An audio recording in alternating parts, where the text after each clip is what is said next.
I feel like the Atlanta Falcons are being a slept-on team in the NFL, and I think this team is going to give a lot of teams some problems, and they may even shock a few teams in the NFL. What's up, YouTube? It's All Pro Sports Talk, the home of sports talk. Hit that subscribe button if you're new. Also, hit the like button. The Atlanta Falcons have been a really busy team this offseason by trading their star-studded quarterback, Matt Ryan, to the Indianapolis Colts, and the year before that they traded Julio Jones to the Tennessee Titans. This team is obviously still in the rebuild mode, but I think this team can see a winning season sooner than later. The Atlanta Falcons have a lot of great pieces on this team, and I want to start off on the defensive side before we touch on the offense. Obviously, brand new head coach last season was Arthur Smith. He comes in, he puts in work with the Atlanta Falcons. They go from being 4-12 to now 7-10, and they drafted Drake London in the first round. But on that defensive side, they have a superstar corner in AJ Terrell, easily a top 3 corner in the NFL, shutting down wide receivers such as Stephon Diggs on any given day. I love his game. He was one of the best corners in all of football, a good man-to-man lockdown corner. He's a perfect in-face corner, back to the sideline, does a lot of disruptive play to get press wide receivers on and off the line of scrimmage. I love the way he plays. He does not get the credit that he deserves, and he was a superstar last season for the Atlanta Falcons. And you also have guys like Deion Jones when he's able to play. Deals with a lot of injuries, and he's missing the entire offseason program because of an injury. But when he's able to play, he's one of the best inside athletic linebackers in the entire NFL. Then you have Grady Jarrett, who also pushes a lot of pressure up the middle at the nose tackle position. The Atlanta Falcons deals with a lot of problems up front in the trenches on the defensive side when it comes to not getting pass rush, but they drafted Arnold Egby, and they believe that he can offer them some pass rush off the edge and play a lot of weak side linebacker for them. He should be able to come off the edge and give them a lot of pressure. But this team has struggled with pass rush for years now. For a long time, they have been getting a lot of pressure, and to see what AJ Terrell was able to do last season has been incredible.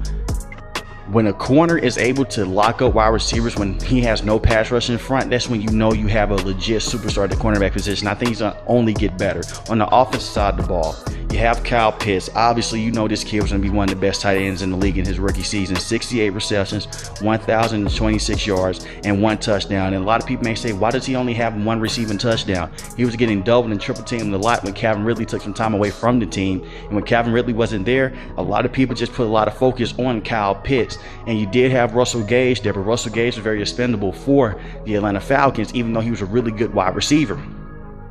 Kyle Pitts still is one of the best tight ends in the league when it comes to just a per receiving game, and I expect for him to have a huge jump in numbers next year, even without Matt Ryan. Now, they did sign Marcus Mariota in the offseason. I love this move. I think Marcus Mariota got did dirty with his time with the Tennessee Titans. He had little to no wide receiver weapons. His best receiving option was Delaney Walker at the tight end position, and he didn't have the same Derrick Henry that we see now. He had DeMarco Murray and Derrick Henry, so it was a bit of a weird situation there. The offensive line was not up to par, and I think he got dealt a bad deal. And he knows the Arthur Smith system because Arthur Smith was the former offensive coordinator for the Tennessee Titans. So I think you bring in an athletic quarterback that can come in and do some read options, and this offense with Cordell Patterson and all these guys is going to help this offense look even better than it did last season with Matt Ryan. And speaking of Cordell Patterson, Mr. Do-It-All on offense, can play wide receiver, can play running back, had 1,166 total yards from the line of scrimmage and 11 total touchdowns.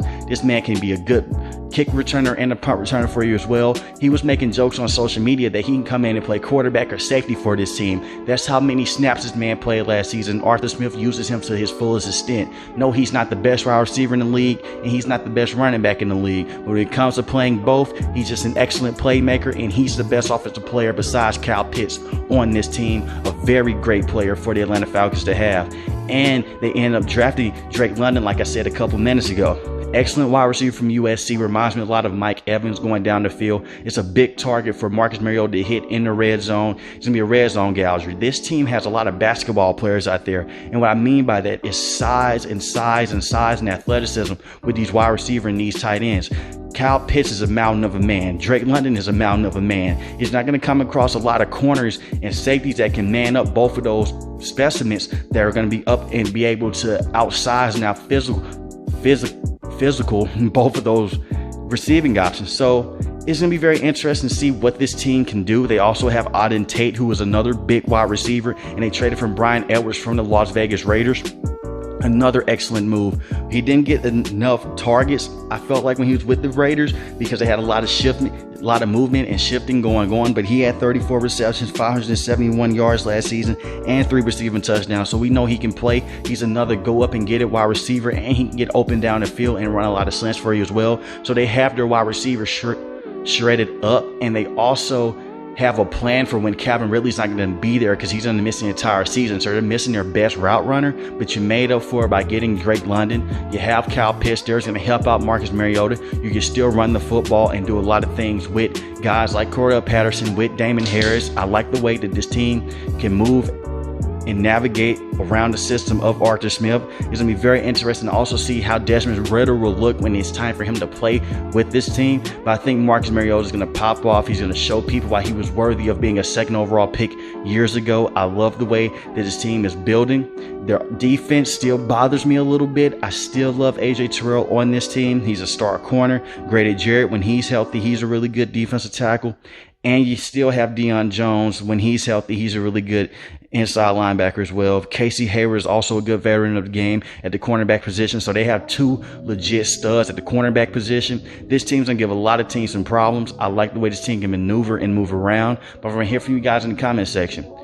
How do you feel about the Atlanta Falcons team? I think this team is being slept on by a lot of people. They have a lot of good weapons. I think this is Marcus Mariota's year. This is the year that Marcus Mariota can shut a lot of haters up. I'm a huge Marcus Mariota fan, so you know I'm going to be rooting for him. I want to hear from you guys in the comment section. How do you feel about this team? Do you think this team's going to have an above 500 record? Or do you think they're going to have a similar record to last season or worse? If you are new to this channel, hit that subscribe button. If you liked the video, hit the like button. Most importantly, when each and every last week, guys, stay safe, stay positive. Thanks for watching my video, guys. Peace.